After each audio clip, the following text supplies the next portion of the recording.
Debate ಸ್ಪರ್ಧಾರ್ಥಿಗಳ ಗಮನಕ್ಕೆ ಈಗಾಗಲೇ ನಿಮ್ಮ ಗಮನಕ್ಕೆ ತಂದಿರುವ ಹಾಗೆ ಎಲೆಕ್ಟ್ರಿಕ್ ವೆಹಿಕಲ್ಸ್ಗಳು ಪರಿಸರ ಮಾಲಿನ್ಯ ತಡೆಗೆ ಸಂಪೂರ್ಣ ಪರಿಹಾರವೇ ಅನ್ನೋ ಟಾಪಿಕಲ್ಲಿ ಸ್ಪರ್ಧೆ ನಡೆಯಬೇಕು. ಇವರು ಸ್ವಲ್ಪ ಹೀಗೆ 120 ಡಿಗ್ರಿಯಲ್ಲಿ ಕೂತ್ಕೊಳ್ಳಿ. ಜಸ್ಟ್ ಎಸ್ 3 ಹಂತಗಳಲ್ಲಿ ಡಿಬೇಟ್ ನಡೆಯುತ್ತಿದೆ. ಫಸ್ಟ್ ರೌಂಡಲ್ಲಿ ಎಲ್ಲಿದ್ದಾರೆ?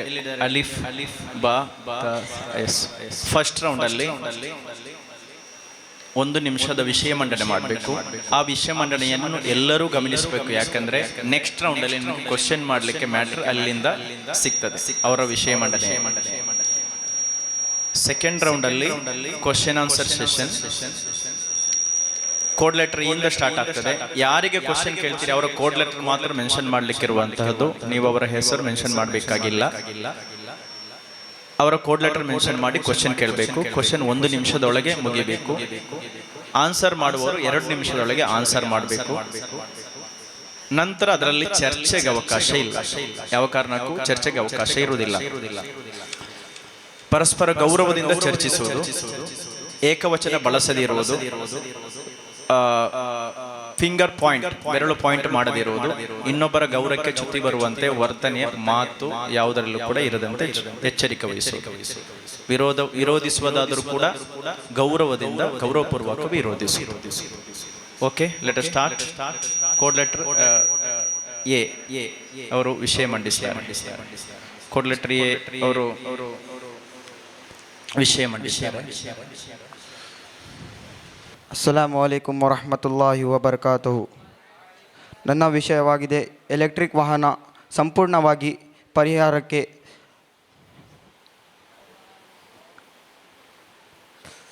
ಕೆಲವರು ಹೇಳುತ್ತಾರೆ ವಿದ್ಯುತ್ ವಾಹನ ಸಂಪೂರ್ಣವಾಗಿ ಕುಳಿತು ವಿಷಯ ಮಂಡಿಸಿದೆ. ಕೆಲವರು ಹೇಳುತ್ತಾರೆ ವಿದ್ಯುತ್ ವಾಹನ ಸಂಪೂರ್ಣವಾಗಿ ಪರಿಸರಕ್ಕೆ. ಏಕೆ ಅಂದರೆ ಅದು ಬ್ಯಾಟ್ರಿ ತಯಾರಿಸಿರುವ ಲಿಥಿಯಂ ಎಂಬ ಕೆಮಿಕಲ್ ಅನ್ನು ಯೂಸ್ ಮಾಡುತ್ತಾರೆ. ಅದು ನಮ್ಮ ಪ್ರಕೃತಿಗೆ ಹಾನಿ ಉಂಟು ಮಾಡುತ್ತದೆ. ಅದು ಒಂದ್ಸಲಿ ಬ್ಯಾಟ್ರಿ ಡೆಡ್ ಆದರೆ ಮತ್ತೆ ಲಿಥಿಯಂ ಎಂಬ ಭೂಮಿಯಿಂದ ತೆಗೆಯುವ ಕೆಮಿಕಲ್ ಅದು ತೆಗೆದರೆ ನಮ್ಮ ಭೂಮಿಗೆ ನಮ್ಮ ಪ್ರಕೃತಿಗೆ ಹಾನಿ ಉಂಟು ಮಾಡುತ್ತದೆ. ಮತ್ತು ಸಂಪೂರ್ಣವಾಗಿ ಅದು ನಮಗೆ ಎಲೆಕ್ಟ್ರಿಕ್ ವಾಹನ ಪರಿಸರಕ್ಕೆ ಹಾನಿ ಉಂಟು ಮಾಡುತ್ತದೆ. ಯಾಕೆ ಅಂದರೆ ಬ್ಯಾಟ್ರಿ ಸುಟ್ಟೋದರೆ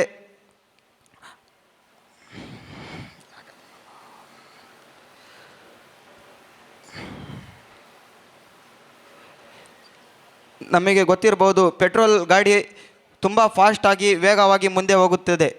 ಆದರೆ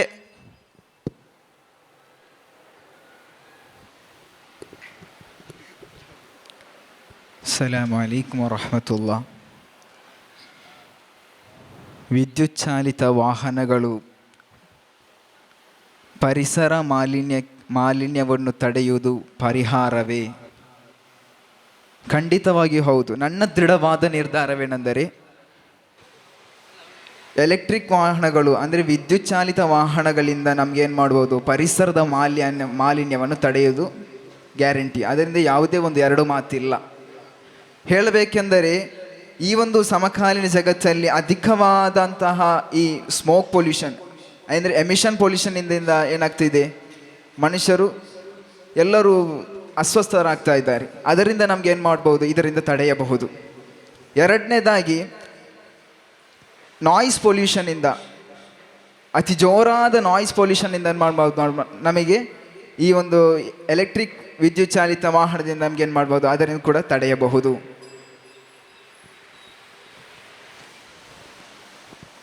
ಅಸ್ಸಲಾಮು ಅಲೈಕುಂ ವರಹಮತುಲ್ಲಾಹ್. ನನ್ನ ವಿಷಯವೇನೆಂದರೆ ಎಲೆಕ್ಟ್ರಿಕ್ ವಾಹನಗಳು ಅದು ಪರಿಸರಕ್ಕೆ ಅದು ಉಪಯೋಗ ಅಲ್ಲ. ಇದರ ವಿಷಯ ಹೇಳೋದಾದರೆ ಬ್ಯಾಟರಿಗಳು ಮತ್ತು ಲಿಥಿಯಂ ಲಿಥಿನ್ ಇನ್ನಿತರ ರಾಸಾಯನಿಕ ಅಂಶಗಳು ಅವುಗಳು ಭೂಮಿಗೆ ಮಣ್ಣಿನಲ್ಲಿ ರಾಸಾಯನಿಕ ಅಂಶಗಳು ಸೇರಿಕೊಂಡಾಗ ಅಲ್ಲಿ ವಿಪರೀತವಾದಂತಹ ಮಾಲಿನ್ಯಗಳು ಉಂಟಾಗುತ್ತದೆ. ಆದುದರಿಂದ ಮತ್ತು ಇನ್ನು ಕೆಲವು ರೀತಿಯಾದಂತಹ ರಾಸಾಯನಿಕಗಳು ಇಂಧನಗಳಿಂದ ನಂತರ ಈಗಿನ ಕಾಲದ ಹೊಸ ತಂತ್ರಜ್ಞಾನಗಳಿಂದ ಕೂಡ ವಿಪರೀತವಾದ ಮಾಲಿನ್ಯಗಳು ಉಂಟಾಗುವುದು.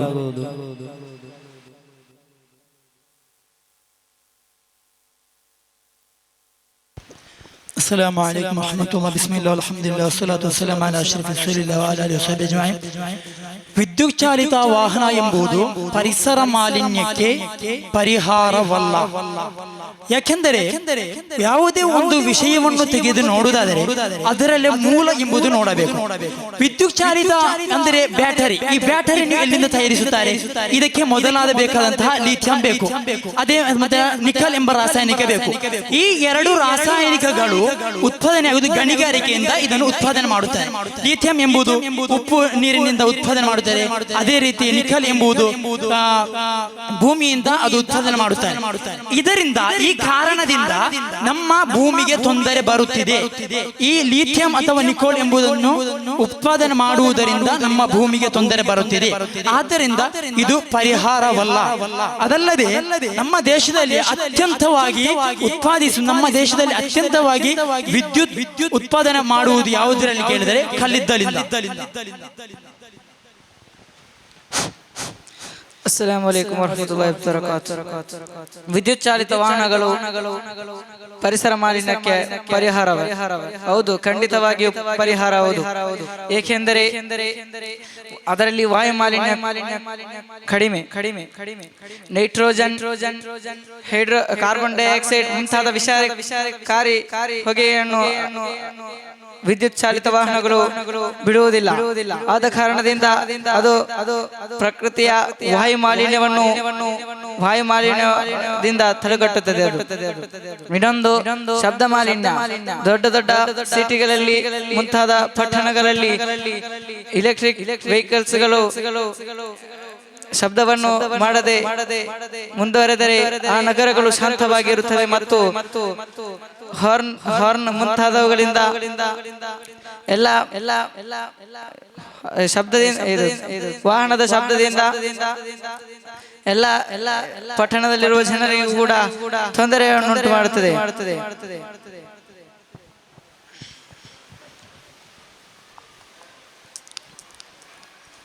ಅಲ್ಹಮ್ದುಲಿಲ್ಲಾಹ್ ರಬ್ಬಿಲ್ ಆಲಮೀನ್ ಅಸ್ಸಲಾತು ವಸ್ಸಲಾಮು ಅಲಾ ಸಯ್ಯಿದಿಲ್ ಮುರ್ಸಲೀನ್ ಅಮ್ಮಾ ಬಅದ್.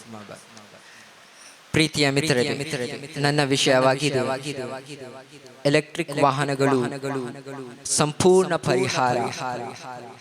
ಹೌದು, ಸಂಪೂರ್ಣ ಪರಿಹಾರ. ಏಕೆಂದರೆ ಇದರಲ್ಲಿ ಶಬ್ದವಿರುವುದಿಲ್ಲ. ಬೇರೆ ವಾಹನಗಳು ಶಬ್ದ ಮಾಡುತ್ತವೆ, ಆದರೆ ಈ ವಾಹನಗಳು ಶಬ್ದ ಮಾಡುವುದಿಲ್ಲ. ಹಾಗೂ ಈ ವಾಹನಗಳು ಕಾರ್ಬನ್ ಡೈಆಕ್ಸೈಡ್ ಅಂತಹ ಹಲವಾರು ಖತರ್ನಾಕಾದಂತಹ ಕೆಟ್ಟದಾದಂತಹ ಗ್ಯಾಸಸ್ಗಳು ಬಿಡುವುದಿಲ್ಲ. ಅದಕ್ಕೆ ಇದು ತುಂಬಾ ಪರಿಹಾರವಾಗಿದೆ. ಹಾಗೂ ಬ್ಯಾಟರಿಯ ವಿಷಯ, ಬ್ಯಾಟರಿ ರೀಸೈಕಲ್ ಮಾಡಬಹುದು. ಅದು ತುಂಬಾ ಉಪಕಾರಿಯಾಗಿದೆ. ಅಷ್ಟೇ ಅಲ್ಲ, ಇದರಲ್ಲಿ ಸ್ಮೋಕ್ ಬರುವುದಿಲ್ಲ, ಇದು ಶಬ್ದ ಮಾಡುವುದಿಲ್ಲ. ಆದ್ದರಿಂದ ನಮ್ಮ ಪರಿಸರವು ಸುರಕ್ಷಿತವಾಗಿರುತ್ತದೆ. ನಮ್ಮ ಪರಿಸರವು ಸುರಕ್ಷಿತವಾಗಿದ್ದರೆ ನಾವು ಕೂಡ ಸುರಕ್ಷಿತವಾಗಿರುತ್ತೇವೆ. ಅದಕ್ಕೆ ಇದು ತುಂಬಾ ನಮ್ಮ ಪರಿಸರಕ್ಕೆ ಹಾಗೂ ನಮಗೆ ಒಳ್ಳೆಯದಾಗಿದೆ. ಆಮೇಲೆ ಈ ಬ್ಯಾಟರಿನಿಂದ ನಡೆಯುವ ವಾಹನಗಳು ಈಗ ಹೊಸದಾಗಿದೆ.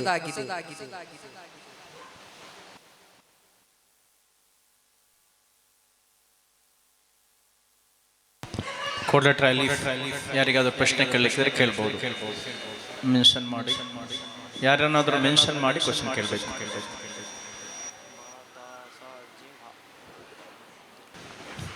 ಕಾರ್ಡ್ ಲೆಟರ್ ಹೇಳ್ತಾ ಇದ್ರು. ಬ್ಯಾಟ್ರಿ ನೀವು ವಿವರಣೆ ಕೊಡಬೇಡಿ, ನೇರವಾಗಿ ಕ್ವಶನ್ಗೆ ಬನ್ನಿ, ಅವ್ರು ಆನ್ಸರ್ ಮಾಡ್ತಾರೆ. ಅವರು ಹೇಳ್ತಾ ಇದ್ರು, ನಮ್ಮ ಭಾರತದಲ್ಲಿ ಜಾಸ್ತಿ ಎಲೆಕ್ಟ್ರಿಕ್ ಉತ್ಪಾದನೆ ಆಗೋದು ಕಲ್ಲಿನಿಂದ ಆಗುತ್ತದೆ. ಅದು ನಮ್ಮ ಪರಿಸರಕ್ಕೆ ಅದು ತಲ್ಲಣವನ್ನು ಉಂಟು ಮಾಡುತ್ತದೆ. ಮತ್ತು ಲಿಥಿಯಂ ಎಂಬ ಭೂಮಿಯಿಂದ ತೆಗೆಯಲ್ಪಟ್ಟ ಕೆಮಿಕಲ್, ಅದು ತೆಗೆದರೆ ಮತ್ತೆ ಜಾಸ್ತಿ ಆಗುತ್ತದೆ. ಭೂಮಿ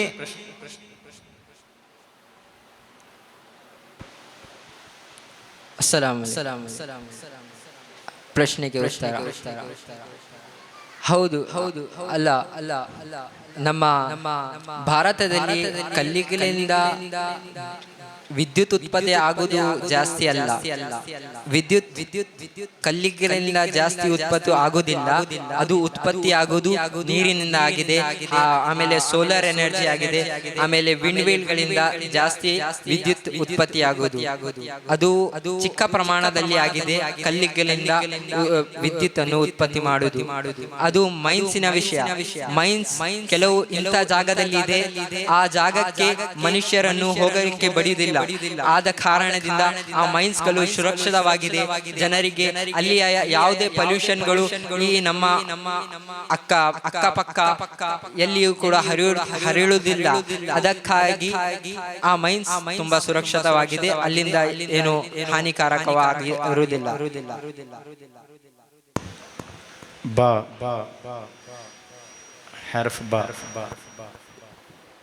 ನಮ್ಮ ಕೋಆರ್ಡಿನೇಟರ್ ಅಲೀಫ್ ಅವರು ಹೇಳಿದರು, ನಮ್ಮ ಲಿಥಿಯಂ ಯೂಸ್ ಮಾಡೋದರಿಂದ ತುಂಬ ಏನಾಗುತ್ತೆ, ಈ ಭೂಮಿಗೆ ಹಾನಿಕಾರ ಉಂಟಾಗುತ್ತೆ ಅಂತ. ಆದರೆ ನಾವೀಗ ಪ್ರಸ್ತುತ ಉಪಯೋಗಿಸುವಂತಹ ಪೆಟ್ರೋಲ್ ವಾಹನಗಳು ಮಲಿನ ಮಾಡುತ್ತಿಲ್ಲವೇ? ಅದರಲ್ಲಿ ಯಾವುದೇ ಮಾಲಿನ್ಯಗಳು ಮಾಡ್ತಾ ಇಲ್ಲವೇ?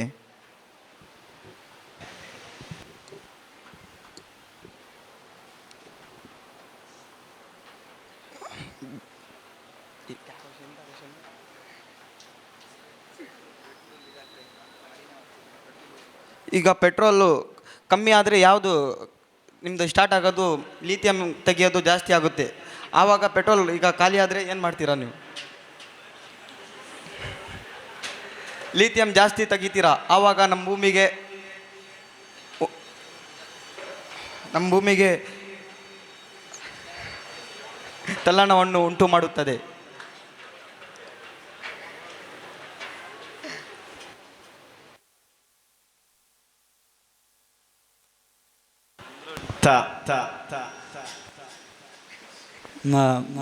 ಪ್ರೀತಿಯ ಸಹೋದರ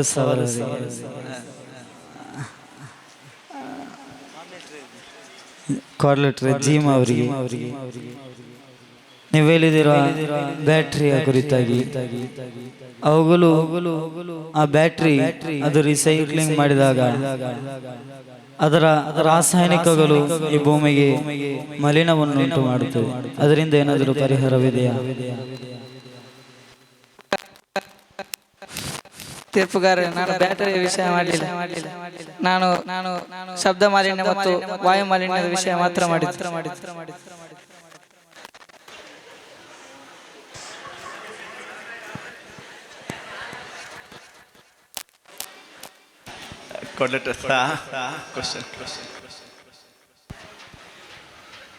ಕೋಆರ್ಡಿನೇಟರ್ ಹ್ಯಾನ್ ಅವರು ಹೇಳಿದಂತೆ ಬ್ಯಾಟರಿ ವಿಲೇವಾರಿ ಮಾಡುವುದು ಸುಲಭವಾಗಿ ಮಾಡಬಹುದು. ಇದನ್ನು ಹೇಗೆಂದು ಹೇಳಿಕೊಡುವಿರಾ? ನೀವು ವಿಷಯ ಮಂಡನೆಯಲ್ಲಿ ಹೇಳಿದ್ದು ಬ್ಯಾಟರಿ ವಿಲೇವಾರಿ ಸುಲಭವಾಗಿ ಮಾಡಬಹುದು. ಇದು ಹೇಗೆ ಇದನ್ನು ಸಮರ್ಥಿಸುತ್ತೀರಿ?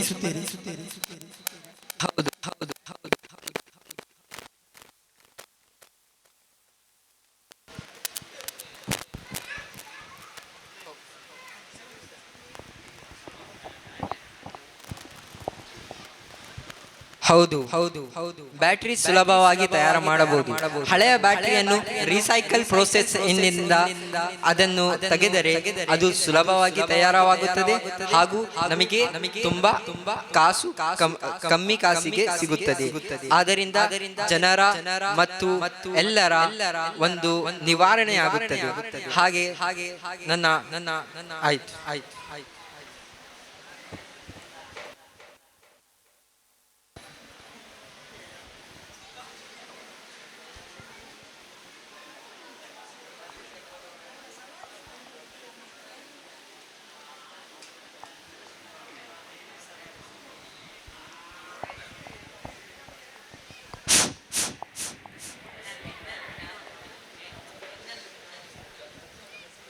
ಕ್ವಾಡ್ಲೇಟರ್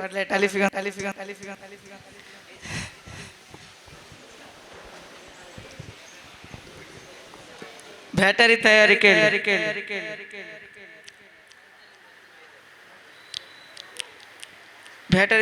ತಯಾರಿಕೆಯಲ್ಲಿ ಅದು ವಿದ್ಯುತ್ತನ್ನು ಉತ್ಪತ್ತಿ ಮಾಡಿ ನೀವು ಇದು ಅಧಿಕ ವಿದ್ಯುತ್ ಲಿಥಿಯಂ ಮಾಧ್ಯಮದಲ್ಲಿ ಬರ್ತದೆ ಅಂತ ಹೇಳಿದ್ರಲ್ಲ, ಅವಾಗ ಬ್ಯಾಟರಿ ತಯಾರು ಮಾಡುವಾಗ ಅದು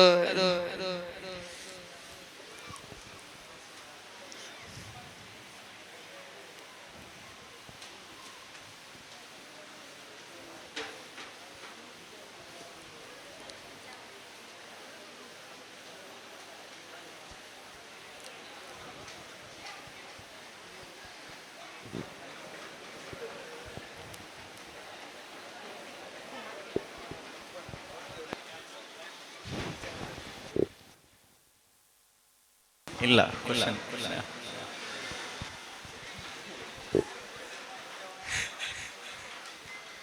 ನನ್ನ ಪ್ರಶ್ನೆ ನನ್ನ ಪ್ರೀತಿಯ ತಾ ಒಂದಿಗೆ ಆಗಿದೆ. ತಾ ಅವರೇ, ನೀವು ನಿಮ್ಮ ವಿಷಯ ಮಂಡನೆಯಲ್ಲಿ ಹೇಳಿದ್ದೀರಾ ಇದು ಸುರಕ್ಷಿತವೆಂದು. ಅಂದರೆ ಪೆಟ್ರೋಲ್, ಡೀಸೆಲ್ ಇದರ ಕಾಸು ತುಂಬಾ ಜಾಸ್ತಿ ಆಗ್ತಾ ಇದೆ. ಆದ ಕಾರಣದಿಂದ ನಾವು ಬ್ಯಾಟರಿಯನ್ನೇ ಉಪಯೋಗ ಮಾಡಬೇಕಾಗಿದೆ. ಮಾತ್ರ ನೀವು ಹೇಳ್ತೀರಾ ಇದು ಪೆಟ್ರೋಲ್, ಡೀಸೆಲ್ ಇದು ಜಾಸ್ತಿ ಒಳ್ಳೆಯದು ಅಂತ. ಅದು ಹೇಗೆ? ಅದು ತುಂಬಾ ಜಾಸ್ತಿ ರೇಟ್ ಅಲ್ಲ, ಅದು ಹೋಗ್ತಾ ಹೋಗ್ತಾ ಇನ್ನೂ ಜಾಸ್ತಿನೇ ಆಗ್ತಾ ಇದೆ, ಇನ್ನೂ ಕಮ್ಮಿ ಆಗ್ಲಿಲ್ಲ. ನಮ್ಮ ಪ್ರೀತಿಯ ತೀರ್ಪುಗಾರರೇ, ನಾನು ಪೆಟ್ರೋಲು ಅದರ ಡೀಸೆಲ್ನ ಬಗ್ಗೆ ವಿಷಯ ಮಾತಾಡಲೇ ಇಲ್ಲ. ನನ್ನ ವಿಷಯ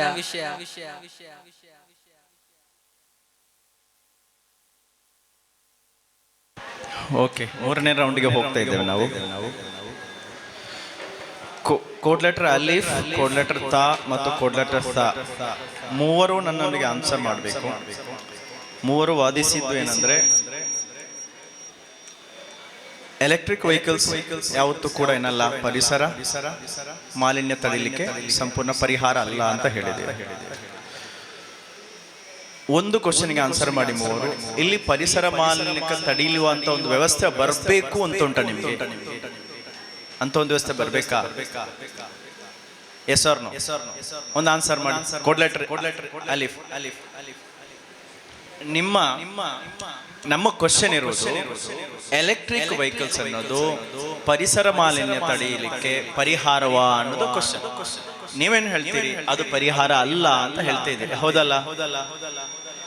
ಪರಿಹಾರ ಅಲ್ಲದಿದ್ರೆ ಇನ್ನೊಂದು ಪರಿಹಾರ ಬೇಕಲ್ವ? ಇಲ್ಲಿ ಪರಿಹಾರ ಬೇಕು ಅಂತ ನಿಮ್ಗೆ ಅಭಿಪ್ರಾಯ ಉಂಟಾ, ಬೇಡ ಅಂತ ಉಂಟಾ? ಬೇಡ. ಅಲಿಫ್ಗೆ ಬೇಡ.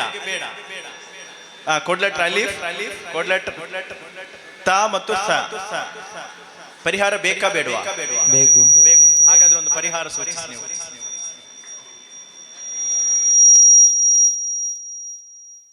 ಕ್ವಶನ್ ತಾಗ್ಲಿಲ್ಲ. ಎಲೆಕ್ಟ್ರಿಕ್ ವೆಹಿಕಲ್ಸ್ ನಿಂದ ಪರಿಸರ ಮಾಲಿನ್ಯ ತಡೆಯಲಿಕ್ಕೆ ಪರಿಹಾರ ಆಗುವುದಿಲ್ಲ ಅಂತ ನೀವು ವಾದಿಸ್ತಾ ಇದ್ದೀರಿ. ಅದು ಪರಿಹಾರ ಅಲ್ಲ ಅಂತ. ಈ ಪರಿಸರ ಮಾಲಿನ್ಯವನ್ನು ನಾವು ತಡಿಬೇಕಾದ್ರೆ ನಿಮ್ಮಲ್ಲಿರುವ ಪರ್ಯಾಯ ಆಲ್ಟರ್ನೇಟಿವ್ ಮಾರ್ಗ ಏನಿದೆ? ನಾವು ಪೆಟ್ರೋಲಿಯಂ ವಾಹನಗಳು ಯೂಸ್ ಮಾಡಬೇಕು ಅಥವಾ ಎಲೆಕ್ಟ್ರಿಕ್ ಯೂಸ್ ಮಾಡಬೇಕು. ಇದಲ್ಲದೆ ಏನ್ ಮಾಡ್ಬೇಕು? ಎತ್ತಿನ ಗಾಡಿಗೆ ಹೋಗ್ಬೇಕಾ ನಾವು? ಕುದುರೆ ಗಾಡಿಗೆ ರಿಟರ್ನ್ ಹೋಗ್ಬೇಕಾ? ಅದೇ ಒಳ್ಳೆ ಕುದುರೆ ಗಾಡಿ.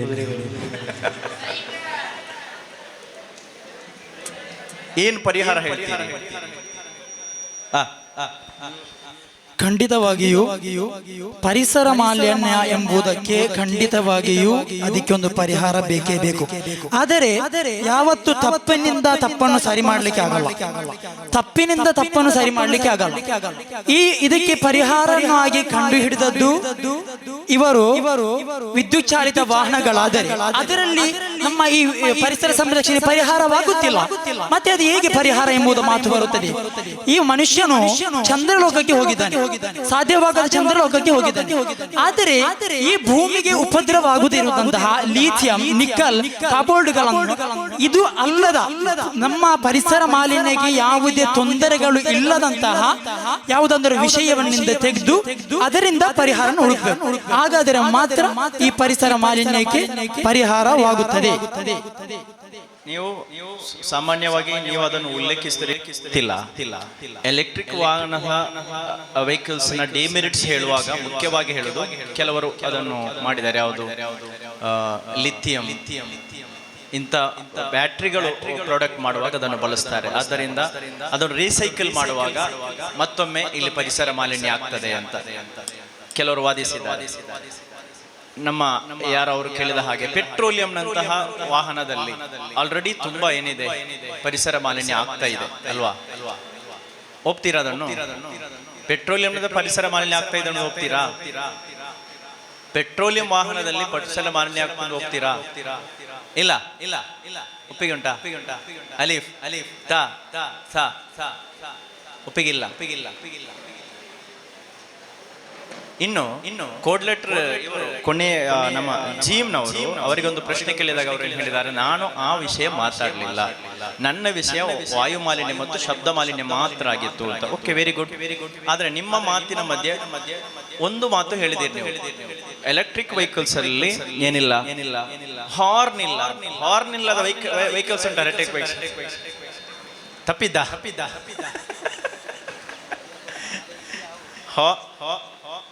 ಎಲ್ಲ ಅಲ್ಲಿ ಒಂದು ಸಮಸ್ಯೆ ಎಲ್ಲದರಲ್ಲೂ ಇದೆ ಅಲ್ವಾ? ಇನ್ನು ಕೋಡ್ ಲೆಟರ್ ಬಾ, ಕೋಡ್ ಲೆಟರ್ ಜಿ ಮತ್ತು ಕೋಡ್ ಲೆಟರ್ ಎಸ್. ಲೆಟರ್ ಬಾ, ಕೋಡ್ ಲೆಟರ್ ಜಿ ಮತ್ತು ಹ, ಇವರು ಮೂವರು ನನಗೆ ಉತ್ತರಿಸಬೇಕಾದದ್ದು.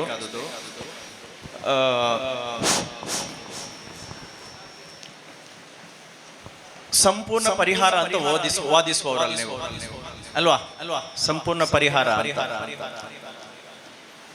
ಈಗಾಗಲೇ ಈ ಲಿಥಿಯಂ ಬ್ಯಾಟ್ರಿ ಸೈಕಲ್ಗಳಿಂದ ಅದನ್ನು ರೀಸೈಕಲ್ ಮಾಡುವಾಗ ಮತ್ತಲ್ಲ, ಇನ್ನೊಂದು ವಾದ ಇದೆ. ಎಲೆಕ್ಟ್ರಿಕ್ ವೆಹಿಕಲ್ಸ್ ವೆಯ್ಟ್ ಜಾಸ್ತಿ ಇರ್ತದಂತೆ, ಆದ್ದರಿಂದ ಅದರ ಟೈರ್ ಬೇಗ ಸವಿಯುತ್ತದಂತೆ. ಬೇಗ ಸವಿಯುವಾಗ ಆ ಟೈರ್ನ ಅಂಶಗಳು ವಾತಾವರಣದಲ್ಲಿ ಸೇರ್ತದಂತೆ. ಅದು ಗಾಳಿಯಲ್ಲಿ ಏನಾಗ್ತದೆ, ಮನುಷ್ಯನು ಉಸಿರಾಡುವಾಗ ಬ್ರೀತಿಂಗ್ ಆಗುವ ಅದು ಸೇವಿಸುವ ಅಪಾಯ ಇದೆ ಅಂತ ಹೇಳ್ತಾರೆ. ಏನು ಹೇಳ್ತೀರಿ ಅದರ ಬಗ್ಗೆ? ಪೆಟ್ರೋಲಿಯಂ ವಾಹನಕ್ಕಿಂತಲೂ ವೇಟ್ ಜಾಸ್ತಿ ಇರುವ ಕಾರಣದಿಂದ ಅದರ ಟೈರ್ ಬೇಗ ಸವಿಯುತ್ತದೆ, ಹೆಚ್ಚು ಸವಿಯುತ್ತದೆ. ಆ ಕಾರಣದಿಂದ ಆ ಟೈರ್ನ ಅಂಶಗಳು ವಾತಾವರಣದಲ್ಲಿ ಸೇರ್ತದೆ ಅಂತ ಹೇಳ್ತಾರೆ. ಅದರ ಬಗ್ಗೆ ಏನು ಹೇಳ್ತೀರಿ? ಹೇಳಿ. ಒಂದು ಮಾಲಿನ್ಯವನ್ನು ಹಿಡ್ಕೊಂಡು 1000 ಮಾಲಿನ್ಯ ಇರುವಂತಹ ಒಂದು ಪೆಟ್ರೋಲು ಡೀಸೆಲ್ ಅಂತ ಉಪಯೋಗ ಮಾಡೋದಕ್ಕಿಂತ ಬೆಸ್ಟ್ ಅಲ್ವಾ? ಎಷ್ಟೋ ಮಾಲಿನ್ಯ ಆಗುತ್ತದೆ, ಅದರಲ್ಲಿ ಒಂದು ಮಾಲಿನ್ಯ ಅಂತ ಅಲ್ಲ, ಪರಿಹಾರ ಅಲ್ಲ ಅಂತ ಒಪ್ಪಿದ್ರಿ, ಪರಿಹಾರ ಆಗ್ಲಿಲ್ಲ ಅಂತ ಅಲ್ಲ, ಒಂದು ಮಾಲಿನ್ಯ ಉಳಿತಲ್ಲ. ಹೇಗಾದಲ್ಲ ಮಾಲಿನ್ಯ ಅಂದ್ರೆ ಹಾಗೆ ಅಲ್ಲ. ಮಾಲಿನ್ಯ ಒಂದು ಮಾಲಿನ್ಯ ಉಳಿತದೆ ಅಂತ ಇತ್ತು. ಒಂದು ಮಾಲಿನ್ಯ ಇಟ್ಕೊಂಡು ಬಾಕಿದ್ದನ್ನು ಹೇಳುದಿಲ್ಲ ಅಂದ್ರೆ ಒಂದು ಮಾಲಿನ್ಯ ಉಳಿತು ಅಂತ ಆಯ್ತು. ಅಲ್ಲಿ ಉಳಿತದೆ. ಎಷ್ಟು? ನೆಕ್ಸ್ಟ್ ಆನ್ಸರ್ ಮಾಡಿ. ಇವರು ಯಾರು? ಜೀಮ್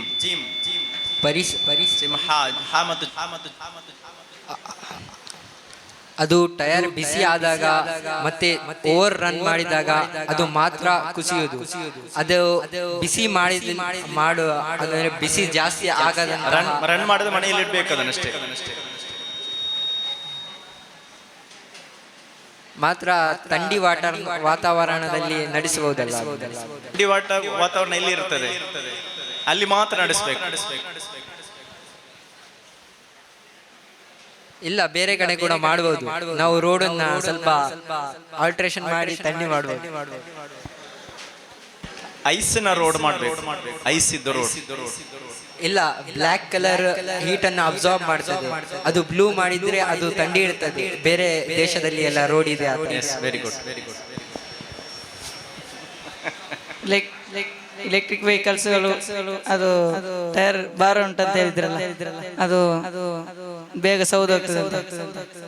ಮೆಲ್ಲ ಹೋದ್ರೆ ಸೌದು ಮೆಲ್ಲನೆ ಹೋದ್ರೆ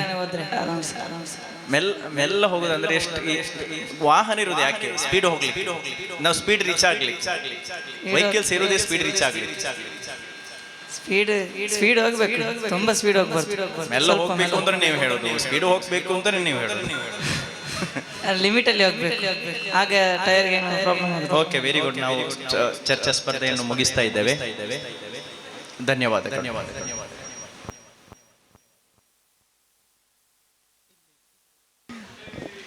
ಇಲ್ಲಿಗೆ ಜನರಲ್ ಝೋನ್ ವಿಭಾಗದ ಮೈಂಡ್ ಟಾಕ್ ಸ್ಪರ್ಧೆ ಮುಕ್ತಾಯಗೊಂಡಿದೆ.